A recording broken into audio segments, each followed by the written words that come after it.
বনি ইসরাইলের এক যুবক এত বেশি গুনাহ করেছে, অন্যায় করেছে, 40 বছর পর্যন্ত গুনাহ করার পর এমন দুর্ভিক্ষ দেখা দিল এলাকায়, শুধু হাহাকার, বৃষ্টি নাই, অনাবৃষ্টির কারণে মানুষ পিপাসার্ত হয়ে গেল, পশু পাখি কীট পতঙ্গ গুলো পড়তেছে আর মরতেছে, এমন হালাত।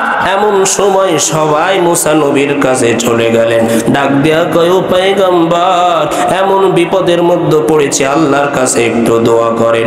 মুসা নবী ডাক দেয়া কয়, আগামীকাল এক ময়দানে সমবেত হয়ে আমরা সবাই একত্রে আল্লাহর কাছে দোয়া করব পানির জন্য, বৃষ্টির জন্য।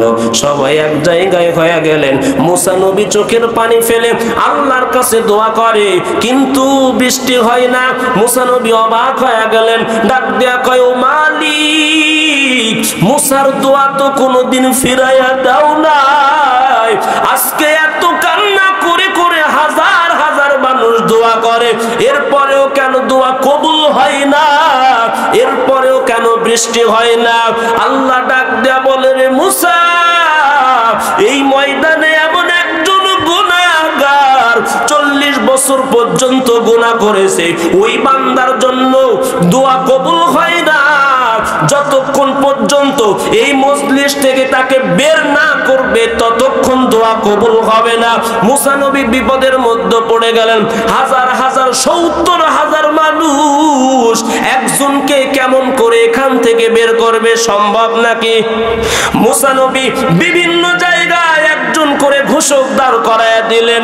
সবাই বলে, 40 বছর পর্যন্ত গুনাহ করেছো, এমন একজন গুনাহগার কে আছো, বের হয়ে যাও, তার জন্য দোয়া কবুল হয় না। এক সময় আল্লাহর বান্দার কানে কর্ণকহরে যখন আওয়াজটা চলে গেল, বান্দা এবার চোখের পানি ছাড়িয়া ডাক দিয়া কয়, ও মালিক, 40 বছর পর্যন্ত গুনাহ করেছি, হে মালিক, আপনি গোপন রেখেছেন, দুনিয়ার মানুষের কাছে ওপেন করেন নাই।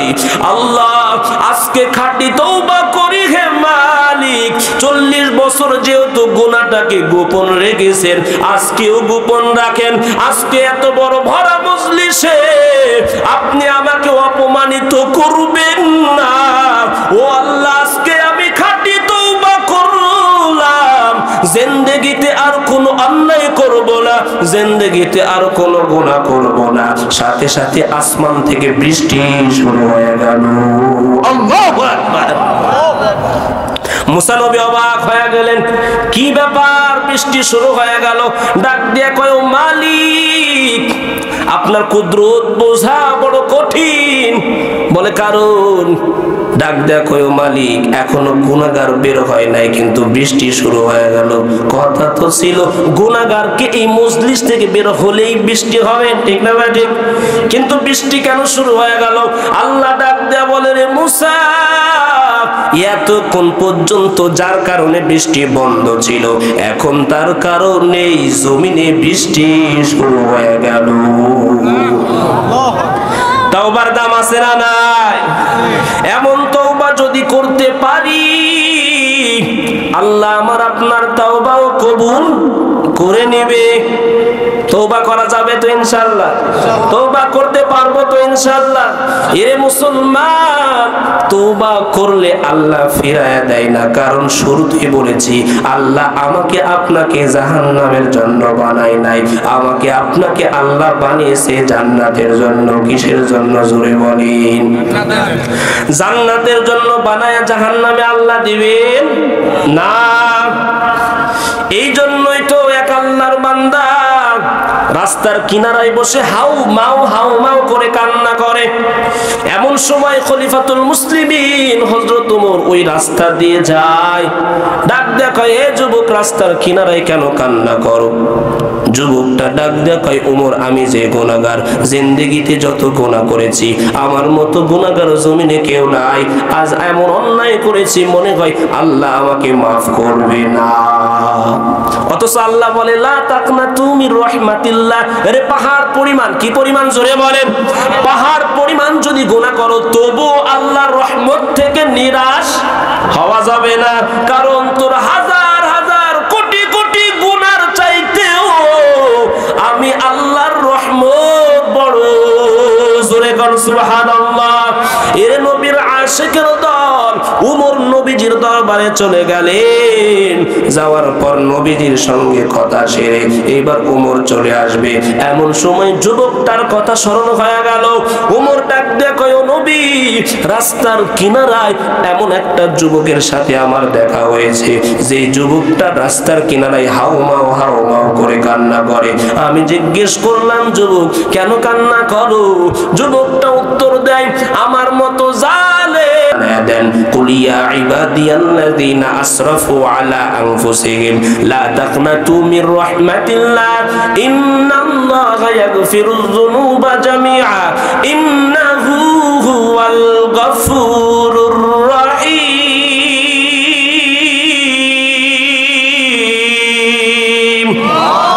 নবী আপনি দুনিয়ার মানুষদেরকে জানায় দেন, যারা নিজেদের নফসের উপরে জুলুম করেছে, যারা গুনাহ করেছে, তারা যেন লা তাকনাতু মির রাহমাতিল্লাহ, আমি আল্লাহর রহমত থেকে যেন নিরাশ না হয়। কারণ আমি আল্লাহ এমন একজন আল্লাহ, আমি আল্লাহ তাদের জিন্দেগীর সব গুনাহ মাফ করে দেব। জোরে কোন সুবহানাল্লাহ। এরে বাবা, দুনিয়া থাকার জায়গা নয়, দুনিয়া থেকে খালি হাতে বিদায় নিতে হবে, ঠিক না ঠিক বলেন? যেতে হবে খালি হাতে, যেতে হবে খালি হাতে, সঙ্গে কিছুই যাবে না। 3.5 হাত জায়গা পাবি, পাবি নারী বিছানা। 3.5 হাত জায়গা পাবি, পাবি নারী বিছানা। আজকে তুমি যাদের লাগি শুধুই পাগল পারা, যেতে হবে একা একা, কেউ যাবে না তারা। আজকে তুমি যাদের লাগি শুধুই পাগল পারা, যেতে হবে একা একা, কেউ যাবে না তারা। ছাড়তে হবে মায়ার বন্ধন, ছাড়তে হবে মায়ার বন্ধন, সাধের লাখানা। 3.5 হাত জায়গা পাবি, পাবি নারী বিছানা। 3.5 হাত জায়গা পাবি, পাবি নারী বিছানা। চারবে হারার পালকি যে দিন আসবে, যে তোর দ্বারে বন্ধু বান্ধব আপন যারা কাঁদবে যারে যারে। চারবে হারা পালকি যে দিন আসবে, যে তোর দ্বারে বন্ধু বান্ধব আপন যারা কাঁদবে যারে যারে। 3টা টুকরা সাদা কাফন, 3টা টুকরা সাদা কাফন, এই যে হবে পাওনা। 3.5 হাত জায়গা পাবি, পাবি নারী বিছানা। 3.5 হাত জায়গা পাবি, পাবি নারী বিছানা। যেতে হবে খালি হাতে, যেতে হবে খালি হাতে, সঙ্গে কিছুই যাবে না।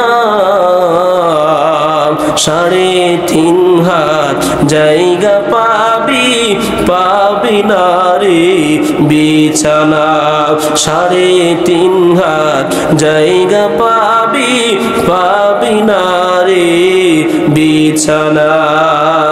খারাপ লাগে? চলবে আর কিছুক্ষণ? চলবে আর কিছুক্ষণ?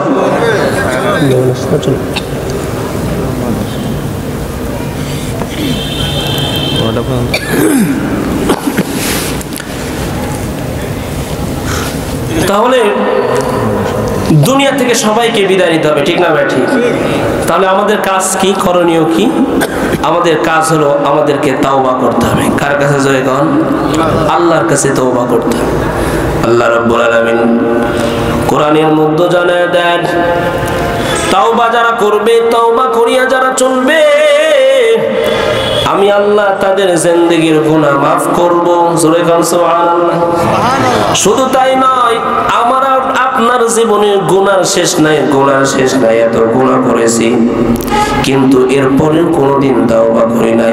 অথচ আমার নবী, যার সামনের গুনাহ মাফ, পিছনের গুনাহ মাফ, এমন নবী আমার প্রত্যেকটা দিন তাওবা করেছে, ইস্তিগফার করেছে। জোরে কান সুবহানাল্লাহ। নবী আমার হাদিসের মধ্যে জানায় দেন, ওয়াল্লাহি ইন্নী লাস্তাগফিরুল্লাহ, আল্লাহর কসম আমি প্রত্যেকটা দিন তাওবা করেছি, ফিল ইয়াউমি আকসারু মিন 70 মাররা, 70 বারেরও বেশি। জোরে কোন সুবহানাল্লাহ। এর নবীর আশিকের দল, নবীর গুনাহ নাই, এরপরেও যদি এত তওবা করতে হয়, তোমার আর আমার কি পরিমাণ তওবা করতে হবে। এর নবীর আশিকের দল, এমন কোন সাহাবায়ে কেরাম নাই যে সাহাবা তওবা করে নাই, যেই সাহাবা কান্না করে নাই রে বাবা। আপনি প্রত্যেকটা সাহাবায়ে কেরামের জিন্দেগি দেখেন, ইতিহাস দেখেন, নবী যেমন সারাটা রাত উম্মতের জন্য কান্না করেছে, সাহাবায়ে কেরাম নিজের কৃত গুনার জন্য কান্না করেছে। এরে বাবা, সাহাবায়ে কেরাম নবীর সুহবতে এত দামি, গুনাহ নাই এরপরেও কান্নার অভাব নাই। একটাই কারণ, জাহান্নামের ভয়। কারণ জাহান্নামের আযাব সহ্য করা আমার আর আপনার পক্ষে সম্ভব না। নবী বলেন, জাহান্নামের শিকলের একটা শিকল যদি দুনিয়ার পাহাড়ে রাখা হয়, ওই পাহাড়টা দাবতে দাবতে জমিনের মধ্যে চলে যাবে। জোরে কর নাউজুবিল্লাহ। এত ভয়ঙ্কর ওই জাহান্নাম। ওই জাহান্নামের ভয়ে উমর পর্যন্ত এত কান্না করলেন রে বাবা, যেই উমর কি আল্লাহ দুনিয়াতে জান্নাতের সার্টিফিকেট দিয়েছেন, ঠিক না ঠিক বলেন? এক একটা সাহাবায়ে কেরাম এত বেশি কান্না। উসমান ফিল জান্নাহ, নবী বলেন উসমান জান্নাতি। জোরে কর সুবহানাল্লাহ। অথচ উসমানের মতো একজন সাহাবা ও হাউমাউ করে কবর দেখে কান্না করে। একজন ডাক দেয়, বলে, হযরত, জাহান্নামের ভয়ঙ্কর আলোচনা শুনলে এত বেশি কান্না করেন না, যত বেশি কান্না করেন কবর দেখলে। কেন কবর দেখে এত কান্না করেন? কারণ কি? উসমান ডাক দেয়া বলে, রে ভাই, মানুষের নিঃশ্বাসটা বন্ধ হওয়ার পরে মানুষের প্রথম ঘাটিটা হলো কবর, ঠিক না ঠিক বলেন? কোন মানুষ যদি এই কবরে গিয়ে বাধাপ্রাপ্ত হয়, ওই মানুষটা হাসর, পুলসিরাত, মিজান সব জায়গায় বাধাপ্রাপ্ত হবে। আর কোন মানুষ যদি কবরে সওয়াল জবাব দিয়ে পার হয়ে যায়, ওই মানুষের আর জান্নাত পর্যন্ত কোনো বাধা নাই। জোরে কোন সুবহানাল্লাহ। এই জন্য উসমান কান্না করে। উসমানের কি কান্নার প্রয়োজন ছিল? কারণ দুনিয়াতেই তো জান্নাতের সার্টিফিকেট পেয়ে গেছে, ঠিক না ঠিক? উমরের কেন কান্নার দরকার? ঈদের দিন সমস্ত মানুষ এক জায়গায় আনন্দ করে, পরিবারের সাথে, সন্তানের সাথে, ঠিক না ঠিক? কিন্তু হযরত ওমর কান্না করতেছেন ঈদের দিন, তাও আবার দরজা বন্ধ করে। আবু হুরায়রা ডাক দেয়া কয়, ও খলিফাতুল মুসলিমিন, আজকে ঈদের দিন সবাই আনন্দ করে, আপনার কান্নার কি প্রয়োজন?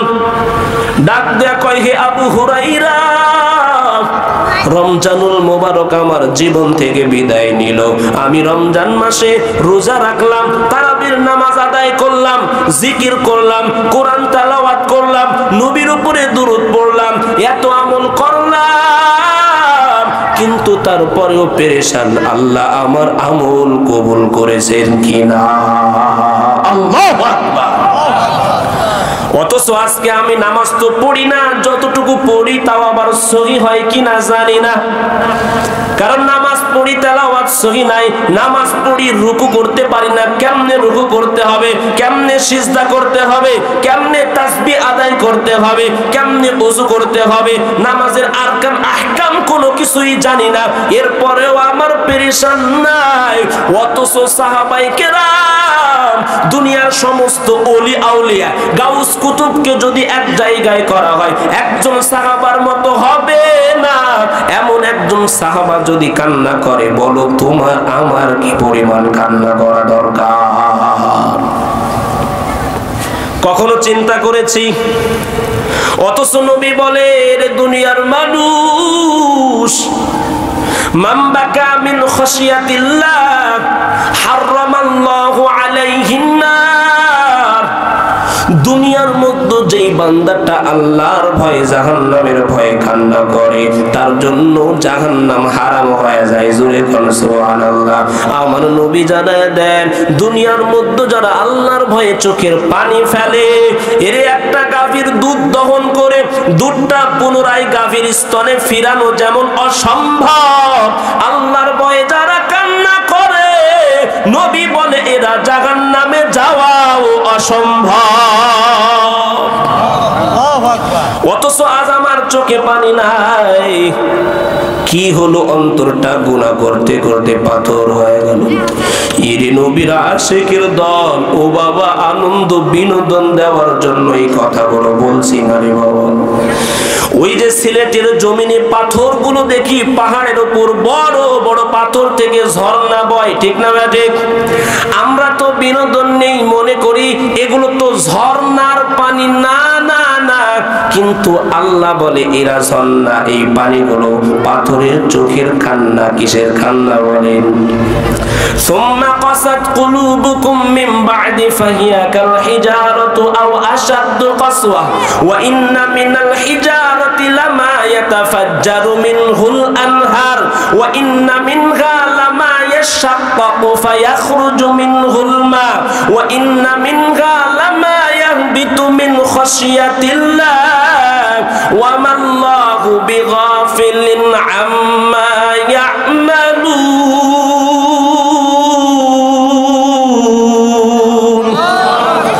আল্লাহ বলে পাথরের গা থেকে যে পানিগুলো নির্গত হয় তোমরা মনে করো এগুলো পানি না রে বাবা, এগুলো সাধারণ পানি না। এই পাথরগুলো আল্লাহর ভয়ে কান্না করে।